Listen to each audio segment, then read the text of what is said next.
Hey everybody, welcome back. It's Dr. Nicole from Healing Hands in Manahawkin, and I have Pamira Besman with me, and she's just awesome. She's just here. She's going to share a wealth of knowledge with you, and we're going through.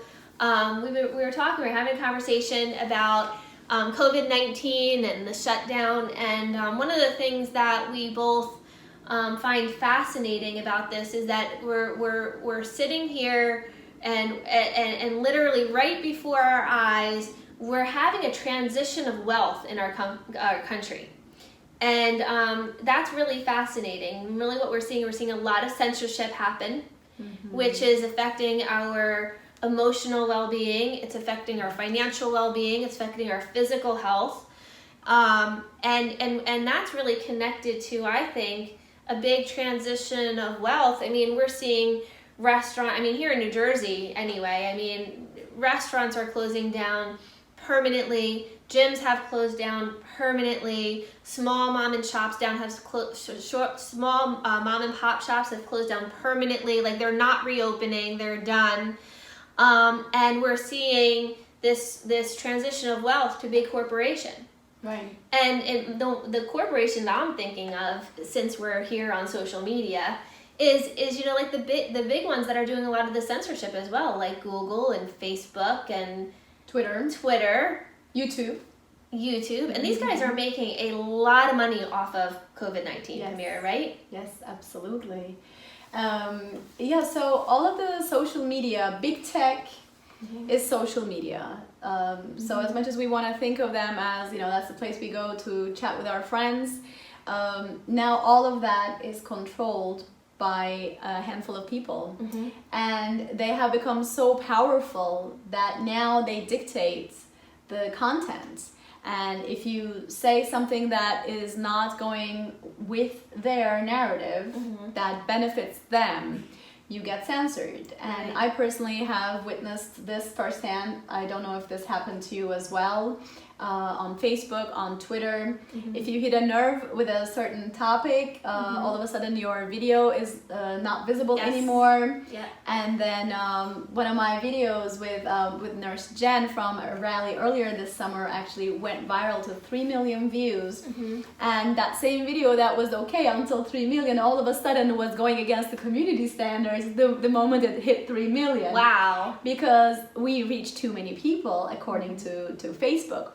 And the same thing goes on Twitter. It's very unfortunate, but what happened exactly what you were saying was that when we were all told to shelter in place, be afraid, don't get out, be a good neighbor and don't open your shop. Or be a good neighbor and tell on your neighbor.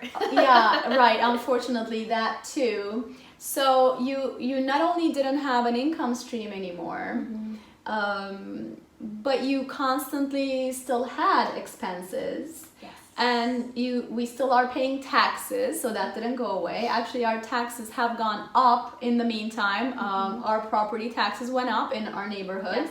And Governor Murphy is putting through a lot of other plans to pull up a lot of other taxes as we speak.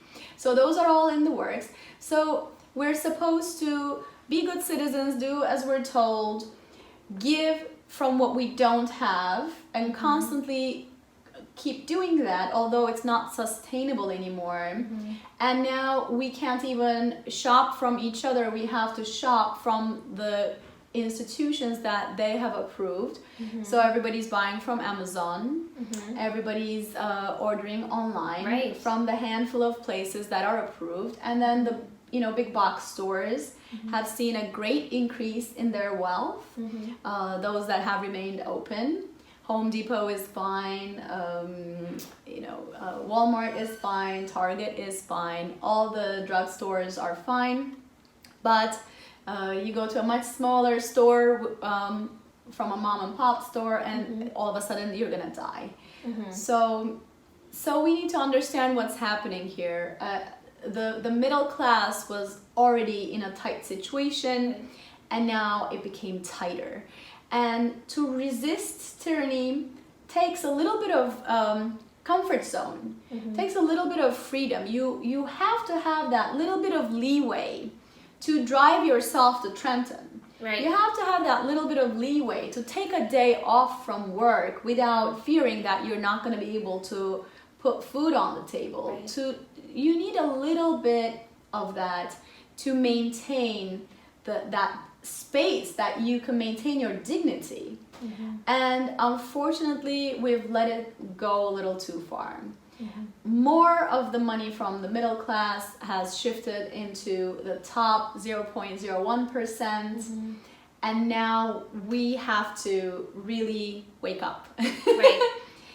Well, you know what's funny is you said that, and I don't want to spend really too much time on this because this is really about, you know, we do a health videos, but that's fascinating because that just struck a chord in my mind that, you know, the far left agenda, if I'm correct me if I'm wrong, is to share the wealth and to spread the wealth out, but really what's happening is like the wealth is really just going to one sector of the population. Is that what I'm hearing you say, pretty much? I think we have to always look at the narrative and then the reality. Mm-hmm. And I think we will always be manipulated if we only listen to the narrative without comparing it to policy and action in reality. So unfortunately, looking at the democratic states, we are the ones with the worst death rates. We have the highest deaths in elderly homes. Yes. And we have the longest lockdowns. We have the worst economic fallout from the situation, and we're still locked up. Yeah. And we still don't have the hope. So I want to see. And some states are even right now, as we're doing this, some states are getting ready to lock down again. Right. And that's happening already in Illinois. It's very unfortunate, but I think if we want to preserve our health individually and as a community, we need to bring ourselves to a place where we have our resources. If we allow ourselves to be bankrupted financially, that is going to affect our health. Right. If we allow ourselves to be separated from society and torn from our social networks, that's going to ruin our psychology. And all of these will eventually take us down a downward spiral. Right.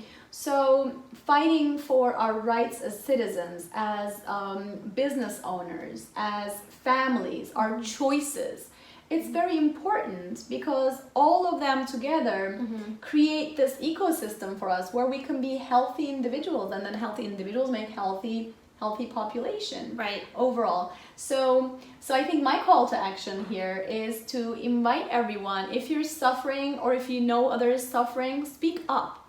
Yeah. Nobody can control us if we don't allow them. And allowing them can happen through silence, through adherence to rules that don't make sense, through turning our back to others who are suffering, who are trying to fight. We don't help them do the fight.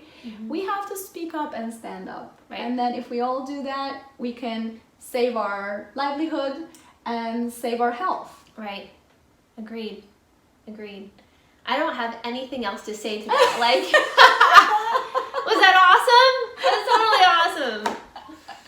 So, but I think you hit the nail on the head, and I think you're absolutely right. And you know, the other thing is that there's an agenda to keep us separate. You know, I mean, we see it. All the signs are separate one another. Do yourself and others. Well, it's not working for us. No, it's not. Hugs are the best. They will make you healthier. I believe that. I've been hugging people throughout COVID. I did not get sick once. I actually got healthier. I think you did get healthier. Yes, I did. All right, guys. Well, if you have any other questions or comments, show us the love, and you know where to find me, Healing Hands Manahawkin. Talk soon.